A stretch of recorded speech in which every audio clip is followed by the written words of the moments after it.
Hey guys, Suspicious Dish here. And Wet Hamster. Last time it was our last resort. Today we're gonna go uptown. Ooh. Moving uptown.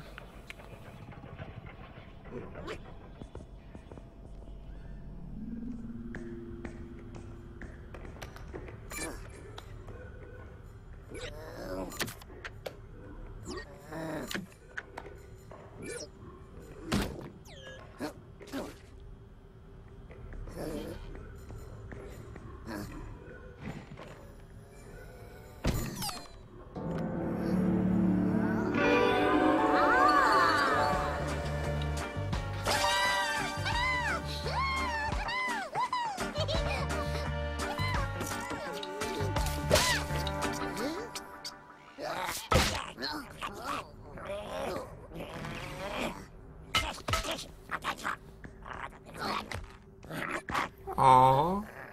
Poor little guy. Alright, here, this story stuff that doesn't make any sense. He is totally gray. Well, I'm sure some people will pause the video to read. Oh, sure. Ugh, I hate the puns in this game. Yeah. At least he's not blue. Yeah. Then again, I think he'd rather be blue. Alright. Here we are in the uptown. Alright. Before we can even get a color on ourselves, Biff comes here and he's the offensive guy. Alright. He's gonna teach us to fight back. Of course. So he's gonna show us these guys. These are Inkies. Those jerks from the cutscene. Mm-hmm. This is the first enemy we're introduced to. Last time we got introduced to the first hazard, a passive hazard, which is ink. Now we're gonna meet the Inkies.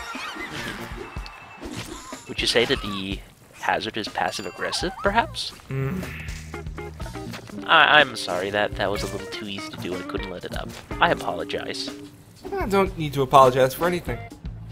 In case somebody was offended by my terrible pun. I'm sure lots of people were.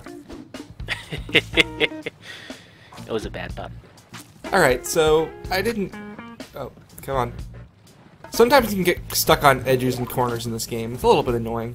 The game thinks you're trying to do a wall jump or something and it'll just stick you on a corner.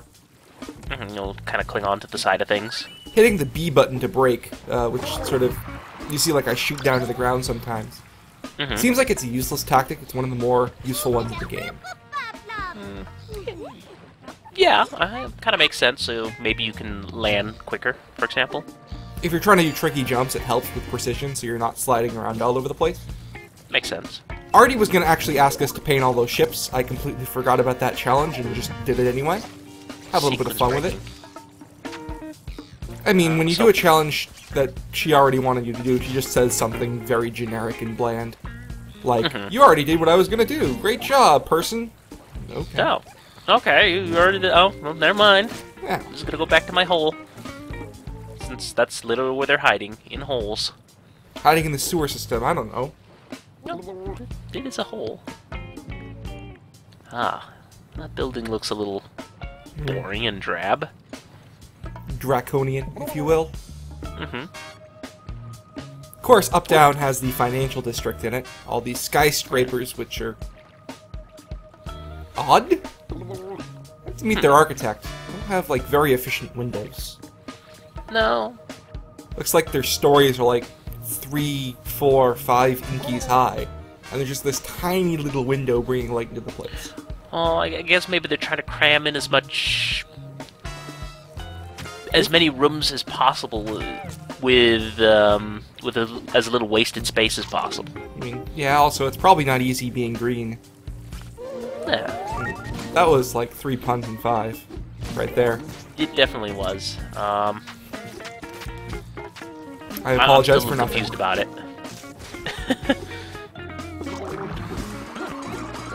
At least you got a nice guitar going when you're painting the blue buildings.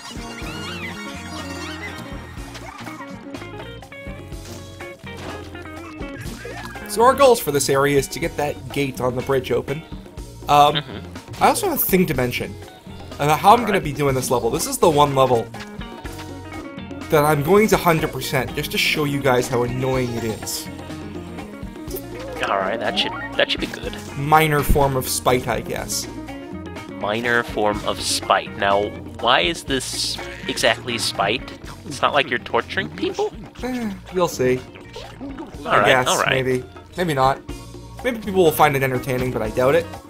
But I assume I assumed it was going to come up in the thread at some point. Why aren't you 100%ing this game? So yeah. I'll show you why I am not doing it. Makes sense. Oh, the trumpet house. That is not a trumpet in any form. Well, no, it's got the brass, and then it's got the buttons that you push on the trumpet. I'm being very technical with my descriptions here. I know. I apologize for being ignorant about how trumpets work. There's an organ behind it too. You played the trumpet. No, you played the bass and the synth, or something like that. No, I know how to play string instruments, and I know how to play key instruments. Okay. What string instrument do you play? We discussed this like a few episodes ago, but I don't remember. I have toyed around with the bass and basically learned all the basics. I wouldn't say I'm good at it though. The bass isn't what I'd call a string instrument. It's got strings. Yeah, usually I associate like violins with string instruments. Oh, okay, fair enough. Alright, hold on, let me just say a few words about the game. This he's Zip. Alright. He'll point us along the way to where we need to go, and this is how the game keeps you on the rails, with these marker flares. And he'll point us directly at this place, which I'm probably going to fall off of to get these gradients, keep them out of their shells. Transform the gradients into radiants, and I see you've got the coffee color again. Coffee, yes, exactly. I have an interesting story about that, but I'll wait a little just in case you have a little bit more you want to explain. So here's our first Biff challenge. It's an offensive challenge. And, well, in offensive challenges, you can see we have a set of enemies to kill in the upper right-hand corner, and I've already disposed of them. But yeah. They are the first enemies. I'm sure as the game progresses, we will be seeing harder and harder enemies. You may have noticed by now, but there are these arrows along the way, and each arrow color corresponds to a specific type of challenge. So with your browns, you've got the defensive challenges, which are with the professor, who's brown. With the green, you've got Artie, who is green, and she makes you paint stuff. Makes sense. With orange, you've got Zip. Biff, and he's orange, and he likes killing stuff. And with blue, you've got Zip, who's blue, and he likes zipping all over the place, I guess, maybe. Maybe not. Perhaps. Or maybe he just, it's for show. He is the athletic stereotype. Yeah. He is... If he had a skateboard, I'd call him a skater, but that, I guess, would be offensive and mean and cruel, so I won't. How is the word skater offensive and meaningful? Denmark. In Denmark, we hate skaters.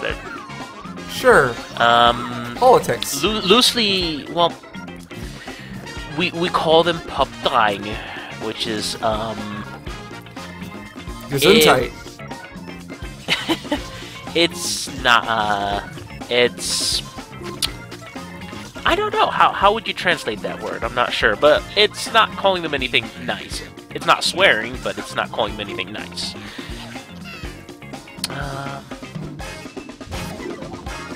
But yeah, no, there's not much tolerance for skaters here in Denmark.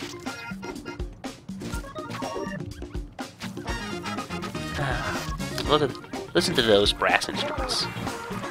It's wonderful. I'm just going to say again that I've been listening to this soundtrack on a loop for the past weeks, months, maybe even, and it's still not old. Still not old. I'm still loving it every single day. It's a wonderful soundtrack. It's colorful music. Color for your ears.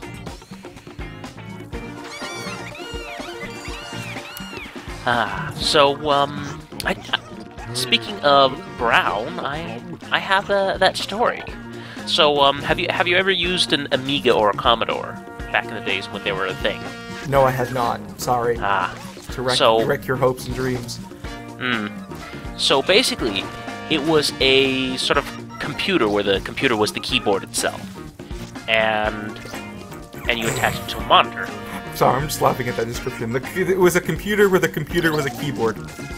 Oh, it was a computer where it was, the entire computer is the keyboard. Yeah, I mean, yes, like the original Apple Mac or so. Yeah. Yes, yeah, I know what you're speaking of. But I'm sure a lot of you kids nowadays... Well, they've seen them in the movies. Won't know these things. Yeah, well, they probably wouldn't understand. I think there was one in Lost somewhere, maybe. That computer you had to type numbers into. What a terrible show that was. Possibly. Did you ever watch Lost? I did. I actually enjoyed it. I feel ashamed. I at least liked the first few seasons, then it got... then it was too dumb at some point. Alright, we've already done way more than we should do for this first section, but we still have things to do, actually. Plenty of challenge missions to do, plenty of buildings to paint. So, let's get on with it. Alright. So, the Amiga and the Commodore. This was back in the days where floppy disks was a thing. The days of floppy disks.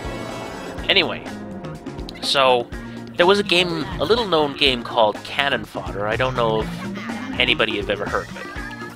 I know they've made a remake of it that they're selling on Steam at the moment. I have not tried it, just because I just haven't had time.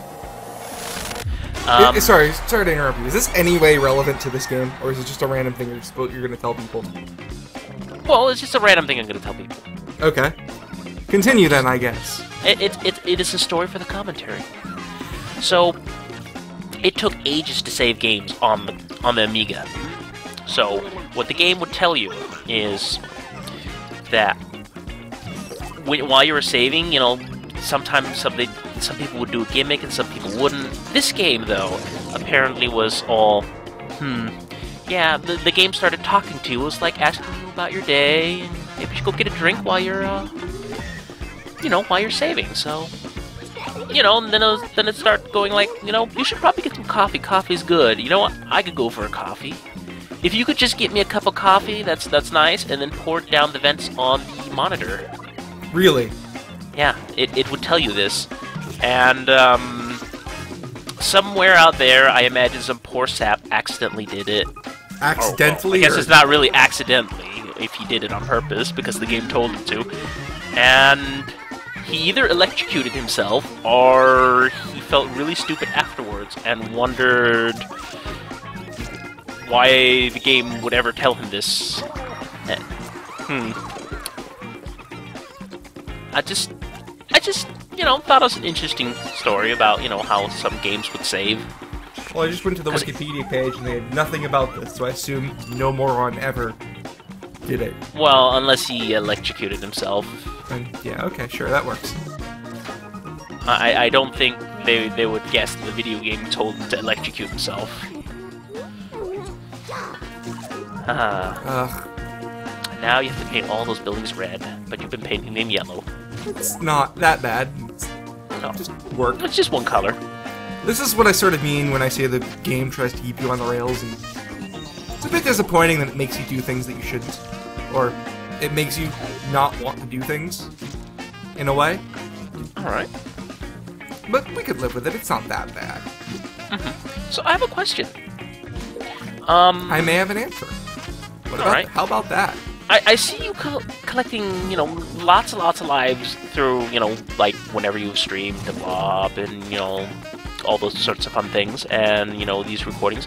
But I've never actually seen you die before. Does it even, in the future, become like, oh, yes. I might actually die? Oh, yes.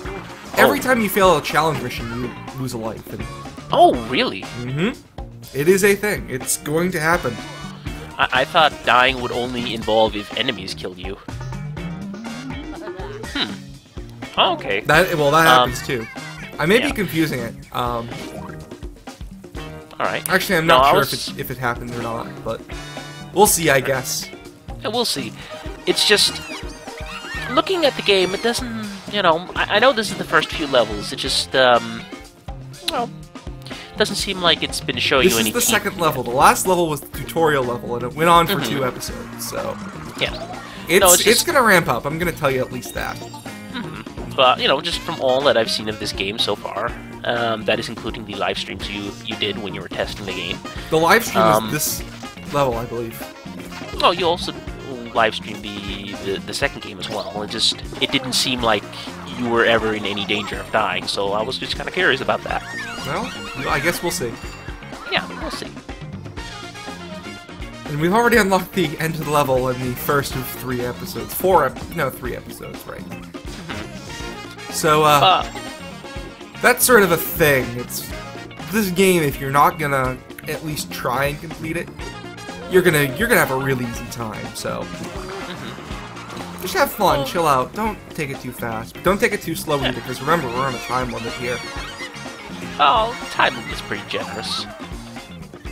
Got 23 minutes, and it's not the Elevit's time, so it's not...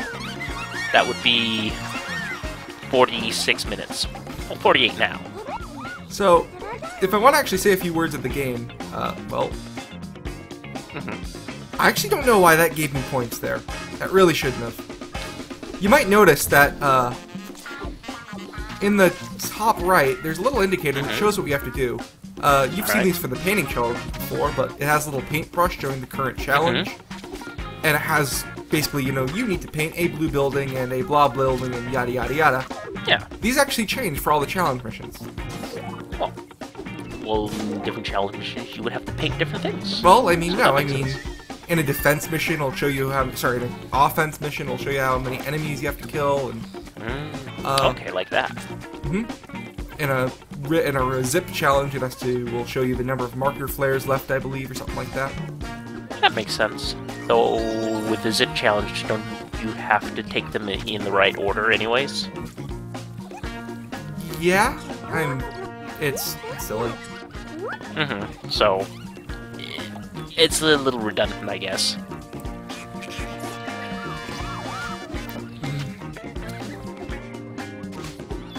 It's slightly annoying sometimes that you can run into a paint bot by accident and pick up a slab of paint that you didn't mean to, but, it's and then you need to go find a new paint bot, or it's easily recoverable from. So it'd be a little tricky putting a yellow paint bot in something we have to paint. Yeah. They weren't happy with the yellow color. I thought the yellow color was good. Alright, and with that, the compass shows that we have nothing left to do, but, go up to that gate. Continue onward. It's telling us, look, you beat all the challenge missions. Go get that transform. Why are you being so picky? Well, it's nice to take a look around and enjoy the music. Of course. Gonna get that thing there, and get these 2 trees before I forget them later. Makes it a little easier then, since you won't have to backtrack as much. And there we go.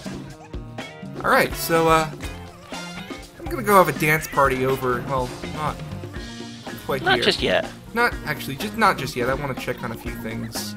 Yeah. Over here. Color the beach up a little. Yeah. Go sailing, maybe. Not. So I'm wondering, do they put invisible walls anywhere? Because it seems like you'd just be able to go to the bridge and around. See those little buoys there? Those are actually invisible walls. Okay. Well, they're marked invisible walls at least. They mark invisible walls. Yes, you cannot cross those buoys.